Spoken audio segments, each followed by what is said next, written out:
যে আগের চাইতে অন্ততপক্ষে 3 গুণ 4 গুণ খারাপ হয়ে গেছে। এই কারণ হলো এই আওয়ামী লীগ জমানাতে 14, 18 ইসে তারা যা কিছু হোক না কেন, সেখানে আপনি দেখেন যে পার্লামেন্টে যারা ছিলেন মোরলেস তাদের একটা কোয়ালিটি ছিল সব দিক থেকে।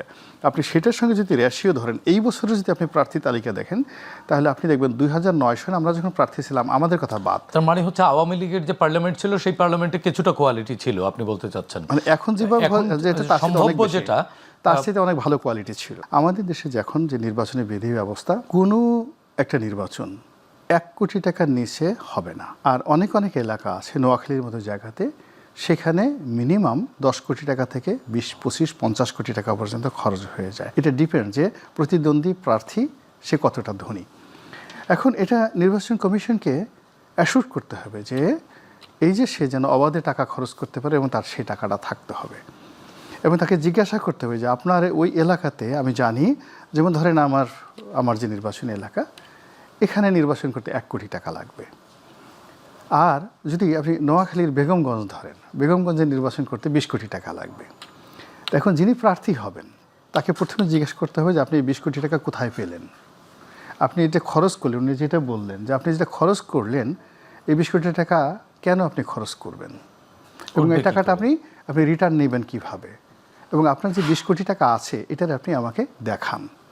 আপনার যদি বৈধ ইনকাম থাকে, 100 কোটি টাকা আপনার ইনকাম ট্যাক্স ফাইলে থাকে, ইভেন 20 কোটি টাকা থাকে, আপনার টাকা আপনি ছেড়ে ফেলে দেন, আপনার কোনো অসুবিধা নাই। কিন্তু আগে আপনি আমাকে বলেন যে আপনার এই নির্বাচনের টাকা আসবে, কিন্তু এখানে না করে সব জায়গা থেকে একটা শুভঙ্করের ফাঁকি। রনি ভাই, তাহলে প্রশ্নটি যে জায়গাটিতে আলোচনায় ছিলাম সেটি হচ্ছে যে আসলে এই যে মানে আপনাদের দুজনের আলোচনায় দেদারসে স্বতন্ত্র প্রার্থীদের মনোনয়ন বাতিল হয়ে গেল, তাহলে কি উৎসব থাকলো? এতে করে কি ভোটের মাঠে কোনো প্রভাব পড়বে? মানে মূলত হলো কি, আসলে যেই লাউ সেই কদু। আগে যেভাবে এই যে রাজনীতির নামে চাঁদাবাজি, মনোনয়ন বিক্রি, দুর্নীতিবাজদের উল্লাস নৃত্য, মন্দ এবং বাজে লোকদের হাতে রাষ্ট্রীয় কাঠামো এবং রাজনীতি চলে যাওয়া, এইবারের এই এত বড় বিপ্লবের পরে আমরা আশা করেছিলাম কিছুটা হলেও পরিবর্তন হবে, কিন্তু অবস্থা হলো যে আগের চাইতে অন্ততপক্ষে 3 গুণ 4 গুণ খারাপ হয়ে গেছে। এর কারণ হলো সেই আওয়ামী লীগ জমানাতে 14, 18 ইসে তারা যা কিছু হোক না কেন, সেখানে আপনি দেখেন যে পার্লামেন্টে যারা ছিলেন মোরলেস তাদের একটা কোয়ালিটি ছিল সব দিক থেকে। আপনি সেটার সঙ্গে যদি রেশিও ধরেন, এই বছরে যদি আপনি প্রার্থী তালিকা দেখেন, তাহলে আপনি দেখবেন 2009 সালে আমরা যখন প্রার্থী ছিলাম, আমাদের কথা বাদ, তার মানে হচ্ছে আওয়ামী লীগের যে পার্লামেন্ট ছিল সেই পার্লামেন্টে কিছুটা কোয়ালিটি ছিল আপনি বলতে চাচ্ছেন। মানে এখন যেভাবে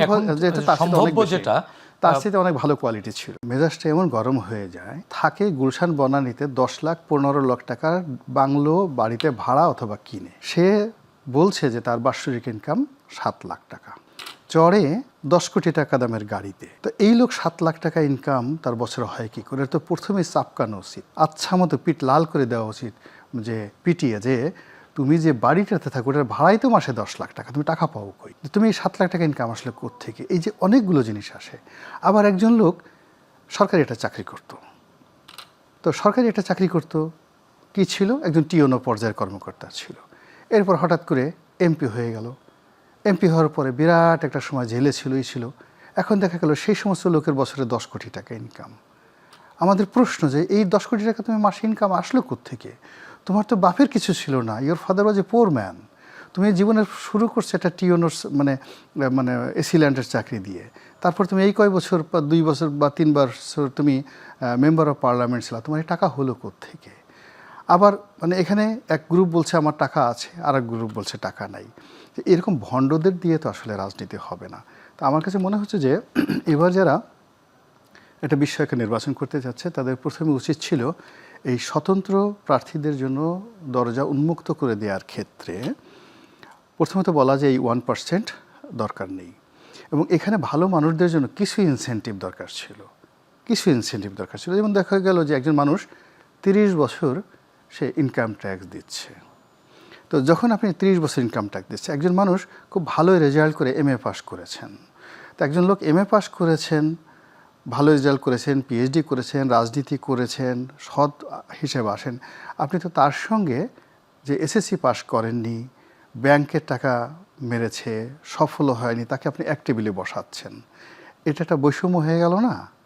তো এখন এই যে বৈষম্য হয়ে গেল, ফলে আমি মনে করি যে আমাদের যে পার্লামেন্ট নির্বাচন যারা জনগণকে রিপ্রেজেন্ট করবে, যাদের আইডেন্টিটিতে সারা দেশ পরিচিত হবে, দেশে এবং দেশের বাইরে, যারা রেড পাসপোর্ট পাবে, যারা মৃত্যু পর্যন্ত একজন এমপি মেম্বার অফ পার্লামেন্ট ধরে নেওয়া হয় যে তিনি মন্ত্রী এবং প্রধানমন্ত্রী এরা সমগোত্রীয় সমপর্যায়ের। তো এমন একজন মানুষ যে কিনা রাষ্ট্রে থাকবেন এবং তার মৃত্যুর পূর্বক্ষণ পর্যন্ত তিনি ভিআইপি হিসেবে, গুরুত্বপূর্ণ ব্যক্তি হিসেবে থাকবেন। তা আমরা তো লেদু গেদু ধলা ভণ্ড প্রতারক চোর স্যাসর এই সমস্ত লোকদেরকে আমাদের প্রতিনিধি বানাতে পারি না। এই যে একজন লোক দেখা গেল যে আফসোস করতেছে যে আমি ঋণ খেলাফি, আমি এটা হচ্ছে, আরে বাবা তুমি নিজে যেখানে একটা ব্যবসা চালাতে পারোনি, ব্যাংক থেকে টাকা নিয়ে টাকাটা ঠিক মতো ফেরত দিতে পারোনি, তো সেখানে তুমি 5 লাখ লোকের রিপ্রেজেন্টেশন করবা, তাদের অভাব অভিযোগ তুমি করবে। একটা এলাকাতে 5,000 কোটি টাকার বছরে যদি 4-5 বছরে কাজ হয়, তো এই টাকার দিকে তো তোমার লোভ চলে যাবে, লালসা চলে যাবে। এই লালসা থেকে তুমি কিভাবে মুক্ত হবে?